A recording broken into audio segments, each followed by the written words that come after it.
Homer avait autrefois un frère millionnaire nommé Herb. À l'époque, Herb avait dépensé une fortune pour demander à Homer de concevoir une voiture, mais à cause d'idées trop en avance sur leur temps, il a fait faillite et sa vie parfaite s'est complètement effondrée. Depuis ce jour, Herb a vécu dehors et s'entourait de clochards. Après une longue période de déprime, il a décidé de repartir de zéro.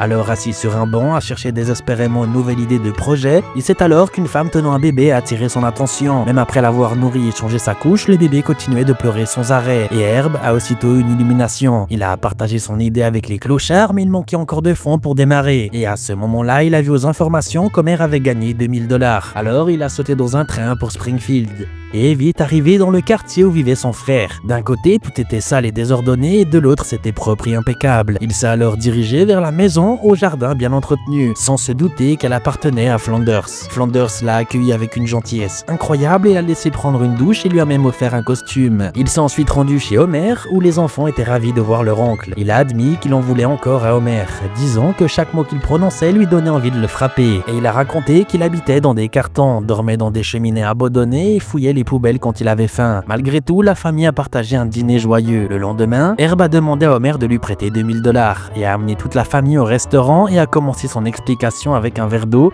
et un oiseau mécanique comme exemple. Il n'avait pas encore terminé qu'Homer l'a interrompu, convaincu que cette invention rapporterait forcément beaucoup d'argent. Herb a alors sorti les plans et Homer s'est aussitôt mis à rêver. Il s'agissait d'un traducteur de langage pour bébé, capable d'analyser les fréquences sonores et de traduire ce que le bébé veut dire en anglais. Herb a promis de rembourser l'argent en 30 jours. Bart a pensé que de toute façon, l'argent de son père finirait par être arnaqué, alors autant que ce soit par lui-même. Homer a accepté de prêter l'argent, mais à une condition, que son frère lui pardonne.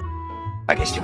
Bon, alors donne-moi juste mes ok. Si tu aimes ce genre de contenu, n'hésite pas à t'abonner et liker cette vidéo. Et si tu souhaites une partie 2, dis-le moi en commentaire et je te fais ça une fois que c'est fait.